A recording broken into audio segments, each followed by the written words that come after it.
Greetings, COM 600. This is Ben Frazier. I know you're busy this week and you probably won't have time to listen to this till later in the week, but I wanted just to link the first half of the semester with what is now coming up to the second half of the semester and begin to show you where we're headed, and then to introduce Craddock for the week as well.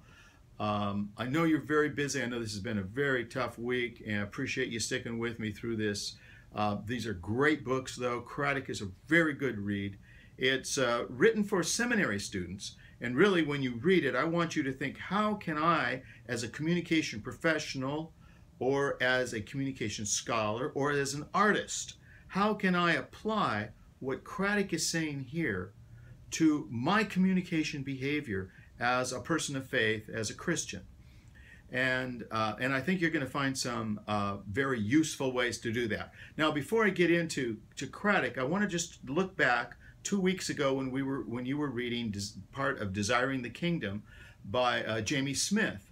Now, Jamie Smith, as you recall, was arguing there that his concern was with education, Christian education in the United States and at the college level. And he said so many colleges have these worldview classes. And he said he's not willing to give up on those worldview classes, but he says this: we have to be careful to not substitute knowing for being. And let me see if I can unpack that a little bit. What he's saying is that we have these wonderful classes about organizing a worldview, about reading all these worldview and be able to put it together and add knowledge to the young people that are undergrads and even grads and working in the universities and colleges, and who are going to school in the universities and colleges rather. But he said there's a problem, because many times they know more, but their behavior doesn't automatically follow their knowledge. And then he begins to examine that carefully. And he says we have to be careful in thinking that Christianity is knowing or mastering a doctrine or amount of information. Christianity is actually living. It's actually being. It's actually living out. And Christ expects us to live a life as a disciple would, and to follow Christ. We're supposed to be like him. And he says our classes are not producing carefully and fully enough, our classes on worldview, we're not producing those lives. People are learning more, but their behavior is changing, not changing very much. And he identifies the part that we cannot have all our education focused just on cognitive understanding and output. We really are neglecting the heart, the emotions, and imagination. And he spends a great deal of time being very specific about that. And so he says, are we really thinking beings, or are we behaving beings? And he says many people behave their way into thinking. Many people, you have to take the body and the emotion as part of what helps us live a righteous life for God. Now, let me give you a couple examples of that. I know about exercise.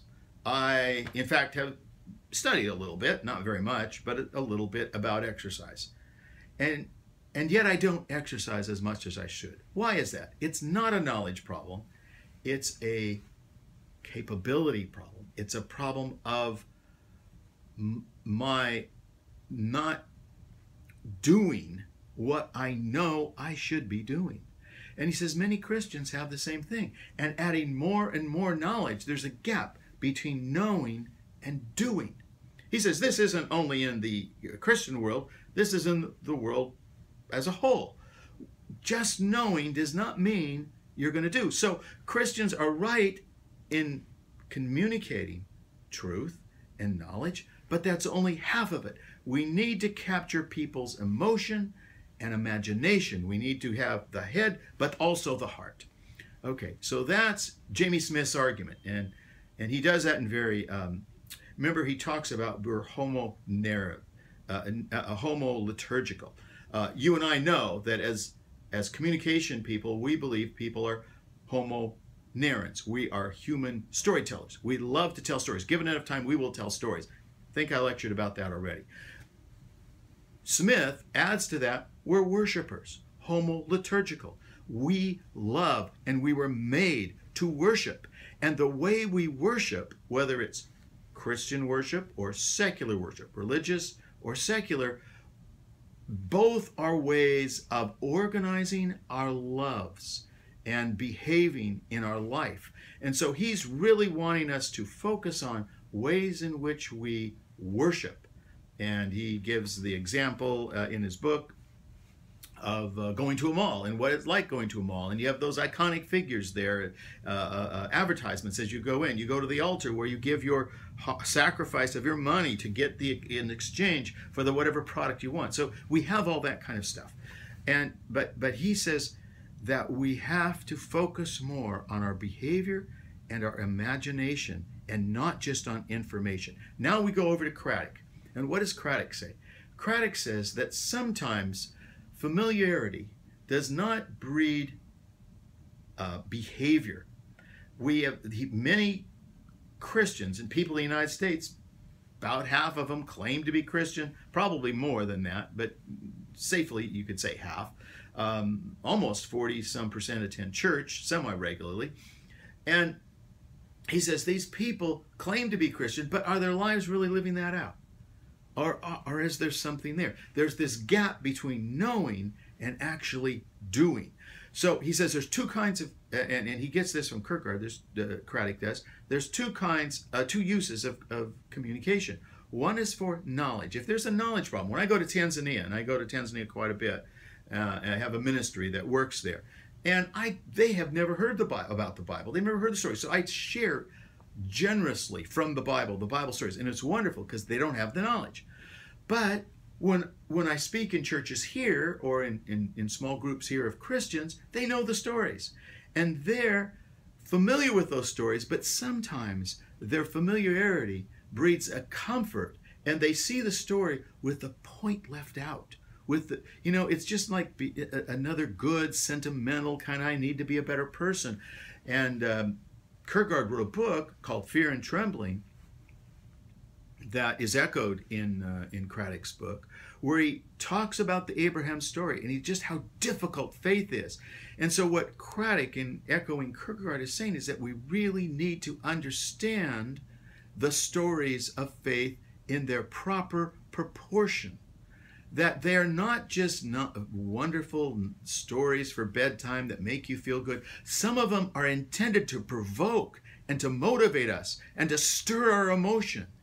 And so he's saying that we as Christian artists and professionals need to consider a new, in what Craddock's term is, a new hearing. It's not an informational problem. It's a capability problem. It's, are we really capable of living out the faith that we already know? Now, I know how to diet. I know a lot about diet. I read some articles on diet, but it's hard to do. I know about exercise. I know how to do it. I know what exercise I need to do, but it's really hard to do. And this is, I know how to live a Christian life. And I want to live a Christian life. But I have a hard time just living the truth that I already know. And that's why these stories that are meant to empower and change us. Now, that's one level of those that when you're speaking to a Christian audience. When you're speaking to a non-Christian audience, now Craddock, granted, is mainly talking about pastors in the church. But for artists and professionals, and we're going to get the following week to Flannery O'Connor, you need a different kind of story. Most non-Christians in the United States have had some contact with Christianity. Many of them have attended churches, at least for a time in their life, and others have many friends who are Christian. So it's not that they're totally unfamiliar with the Christian story. They've seen movies, they go to plays and radio and all the different ways you can hear about Christianity. But what we have to do, and what hasn't been done, is to capture the imagination through these stories, through new stories and a new hearing. And that's what Craddock is arguing for. And so I just wanted to let you know about your hard work. It's not a communication book, although he does say Christianity is communication, but it's not written for communication students. It's written for people who are preparing for the ministry. But we can learn from this. And what I want you to do as you read is to begin to pull out those little jewels that are in there and those little ideas that are in there to help us understand how we, you and I, who are Christians, who want to communicate something about Christian concerns to people who maybe haven't heard anything at all. How do we do that? And in 2 weeks from now, when we read Flannery O'Connor, I'll talk more about it then, but we'll see how to do that. Craddock is a wonderful read. I hope you enjoy the book, and I look forward to seeing you again next week. Okay, thanks.